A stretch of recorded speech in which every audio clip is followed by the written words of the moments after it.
जीत की हैट्रिक लगाते हुए लगातार तीसरी बार नरेंद्र मोदी शपथ ग्रहण करेंगे प्रधानमंत्री पद के लिए। मोदी 3.0 के शपथ समारोह में अब कुछ ही घंटे बाकी रह गए हैं। बड़ी खबर से बुलेटिन की शुरुआत करते हुए अब कुछ ही घंटों का इंतजार, कुछ ही घंटों में शपथ ग्रहण करेंगे नरेंद्र मोदी लगातार तीसरी बार और संभावित मंत्रियों के साथ। इससे पहले पीएम ने बैठक की, पीएम आवास पर संभावित मंत्रियों के साथ बैठक की गई। इस बैठक में जेपी नड्डा और अमित शाह भी शामिल हुए। राजनाथ सिंह से लेकर नितिन गडकरी भी मौजूद रहे। सीआर पाटिल से लेकर मनसुख मांडविया भी इस बैठक में शामिल रहे। तो वहीं बड़ी सूचना निकलकर सामने आ रही है कि राजस्थान से 3 सांसद मंत्री बन सकते हैं। इन सांसदों में शामिल है नाम अर्जुन राम मेघवाल का, जिन्हें फोन कॉल पहुंचा है। गजेंद्र सिंह शेखावत को भी फोन कॉल पहुंच चुका है और उनके पास ये खुशखबरी पहुंच चुकी है कि ये वो सांसद हैं जिन्हें कैबिनेट में शामिल किया जाएगा। अजमेर से सांसद भागीरथ चौधरी को भी फोन कॉल पहुंचा है। मंत्रिमंडल में कुछ चौंकाने वाले नाम भी सामने आ सकते हैं। ये बड़ी सूचना आपको बता रहे हैं मंत्रिमंडल को लेकर। हालांकि सस्पेंस अभी बरकरार है कि किसे कौन सा मंत्रालय दिया जाएगा, लेकिन लगातार नवनिर्वाचित सांसदों को फोन कॉल पहुंच रहे हैं और जिनके पास अब तक फोन कॉल नहीं पहुंचे हैं उनके दिलों की धड़कनें बढ़ी हुई हैं। आपको बताते चले कि इससे पहले नरेंद्र मोदी ने चाय पर चर्चा की और इस दौरान संभावित चेहरे नजर आए, वो चेहरे जिन्हें मंत्रिपरिषद में शामिल किया जा सकता है। और बैठक में प्रधानमंत्री नरेंद्र मोदी ने 100 दिनों के एजेंडों पर चर्चा की। संभावित मंत्रियों को रोडमैप लागू करने का निर्देश भी दिया गया और जनता के भरोसे को मजबूत करने पर चर्चा हुई। 2047 तक विकसित भारत बनाने के लक्ष्य पर भी खास चर्चा की गई। बैठक में 5 साल के रोडमैप पर भी चर्चा हुई। चर्चा के दौरान की तस्वीर आपको दिखा रहे हैं, जहां पर चाय की चुस्की के साथ अगले 100 दिन का रोडमैप तैयार किया गया और साथ ही साथ निर्देश दिए गए हैं संभावित मंत्रियों को कि उन्हें जो भी मंत्रालय सौंपा जाए वहां पर ठीक तरीके से काम करें। अगले 100 दिन किस तरीके से काम करना है, इसे लेकर दिशा निर्देश जारी किए गए। साथ ही साथ पिछले सरकार में जो काम पेंडिंग रह गए, जो योजनाएं अटकी रह गई, उन्हें भी धरातल पर लागू करने के निर्देश जारी किए गए। बड़े बड़े चेहरे इस बैठक में शामिल हुए, जिसमें वो संभावित मंत्री, नवनिर्वाचित सांसद, जिन्हें लेकर प्रधानमंत्री नरेंद्र मोदी ने दिशा निर्देश जारी किए। विजन 2047 पर भी चर्चा की गई है, क्योंकि देश को तीसरी सबसे बड़ी अर्थव्यवस्था बनाने का लक्ष्य है। लगातार दूसरी बार सांसद चुने गए भागीरथ चौधरी को फोन कॉल पहुंच चुका है। ये बड़ी खबर इस वक्त की।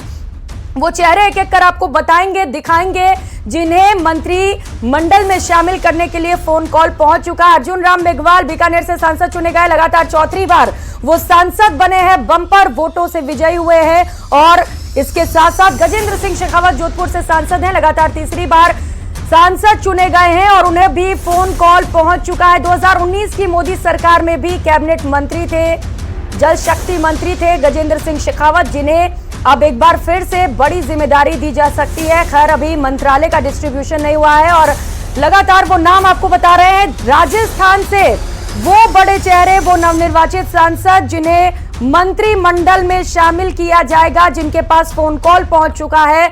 अभी कई और चेहरे ऐसे हैं जिन्हें फोन कॉल पहुंचने की उम्मीद है, लेकिन देखना महत्वपूर्ण होगा कि अभी किन किन सांसदों को फोन कॉल पहुंचता है।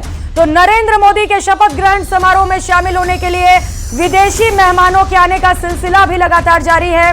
पीएम की शपथ के लिए 7 विदेशी मेहमानों को निमंत्रण दिया गया था, जिनमें से 6 विदेशी मंत्री शपथ में शामिल होने के लिए दिल्ली पहुंच चुके हैं। 6 अलग अलग खास तस्वीरें विदेशी मेहमानों के दिल्ली पहुंचने की सिलसिला लगातार जारी है। कई खास मेहमान शपथ ग्रहण समारोह में शामिल हो रहे हैं, जो साक्षी बनेंगे एक और रिकॉर्ड का जो नरेंद्र मोदी ने कायम किया है। और लगातार तीसरी बार नरेंद्र मोदी ले रहे हैं प्रधानमंत्री पद की शपथ और इस समारोह को खास बनाने के लिए कई खास आयोजन किए जा रहे हैं और कई विदेशी मेहमानों को भी न्योता दिया गया है। बांग्लादेश की राष्ट्रपति शेख हसीना और सेशेल्स के उपराष्ट्रपति अहमद अफीक, मालदीव के राष्ट्रपति मोहम्मद मोइज़ू सहित कई देशों के राष्ट्र प्रमुख लगातार दिल्ली पहुंच रहे। राष्ट्रीय राजधानी को सजा दिया गया है, हर तरफ भगवा झंडे नजर आ रहे हैं और जैसे ही शाम के 7:15 बजेंगे घड़ी में, वैसे ही नरेंद्र मोदी शपथ लेंगे। मैं नरेंद्र मोदी, और तीसरी बार ये शपथ लेंगे नरेंद्र मोदी प्रधानमंत्री पद की और देश के विकास के लिए एक बार फिर से वो कसम खाएंगे। 7 विदेशी मेहमानों का डेलीगेट भारत पहुंचा है। श्रीलंका के राष्ट्रपति से लेकर कई खास मेहमान दिल्ली पहुंच चुके हैं। मालदीव के राष्ट्रपति डॉक्टर मोहम्मद मुइज्जो भी इस वक्त दिल्ली में मौजूद है, जो समारोह में शामिल होंगे। अहमद अतीक सेशल्स के उपराष्ट्रपति भी इस वक्त दिल्ली में मौजूद है। बांग्लादेश के प्रधानमंत्री शेख हसीना इस वक्त दिल्ली में पहुंच चुकी हैं, जो इस समारोह में शिरकत करने वाली हैं। और प्रविंद कुमार जुगनूथ भी मॉरिशस के प्रधानमंत्री हैं, इस वक्त दिल्ली में मौजूद हैं। तस्वीरें हमने आपको दिखाई किस तरीके से स्वागत किया गया। पुष्प कमल दहल प्रचंड नेपाल के प्रधानमंत्री इस वक्त दिल्ली में पहुंच चुके हैं और उनका भी भव्य स्वागत हुआ है। शेरिंग टोब्गे भूटान के प्रधानमंत्री हैं, वो भी इस कार्यक्रम में शिरकत करेंगे। रानिल विक्रमसिंघे श्रीलंका के राष्ट्रपति, जो कि नरेंद्र मोदी के शपथ ग्रहण समारोह में शामिल होने वाले हैं। तो जवाहरलाल नेहरू के बाद पहले तीसरे बार प्रधानमंत्री की शपथ लेने वाले नेता होंगे नरेंद्र मोदी। 2024 में 282 सीटें, 2019 में 303 सीटें, 2024 में 240 सीटें लाने वाली भारतीय जनता पार्टी, जिसके नेता चुने गए नरेंद्र मोदी और लगातार वो शपथ लेने वाले हैं तीसरी बार प्रधानमंत्री पद की। एनडीए 293 सीटों के साथ पूर्ण बहुमत पर है और बैठक में यह फैसला लिया गया कि नेता होंगे नरेंद्र मोदी और उसके बाद उनके नाम पर सहमति बन गई। तो इससे पहले जवाहरलाल नेहरू वो नेता जिन्होंने 3 बार लगातार प्रधानमंत्री पद की शपथ ली और उसके बाद नरेंद्र मोदी वो नेता हैं जो लगातार तीसरी बार प्रधानमंत्री पद की शपथ लेंगे। तो नरेंद्र मोदी आज शाम को तीसरी बार पीएम पद की शपथ लेंगे और उससे पहले उन्होंने अपने दिल्ली आवास पर संभावित मंत्रियों के साथ एक बैठक की। देखिए टीवी स्क्रीन पर ये 2 अलग अलग तस्वीरें। मोदी कैबिनेट की शपथ आज शाम होने वाली है और उससे पहले कैबिनेट के जो प्रस्तावित चेहरे हैं, जो संभावित चेहरे हैं, वो इस बैठक में मौजूद रहे। चाय पर चर्चा की गई। 100 दिनों का एजेंडा भी तैयार किया गया है और साफ तौर पर निर्देश नरेंद्र मोदी की ओर से कि विकास के काम में पीछे नहीं रहना है। जिन्हें जो भी मंत्रालय मिलेगा उन मंत्रालय पर ठीक तरीके से काम करना है। जनता के लिए जो काम करना है, उनके हित के लिए वो काम करना जरूरी है। संभावित मंत्रियों संग बैठक की ये तस्वीर आप देख पा रहे हैं, जो कई घंटों तक चली और इसमें कई अहम मुद्दों पर चर्चा की गई। तो कैसे देश को तीसरी सबसे बड़ी अर्थव्यवस्था बनाया जाए, इसे लेकर भी खास चर्चा की गई।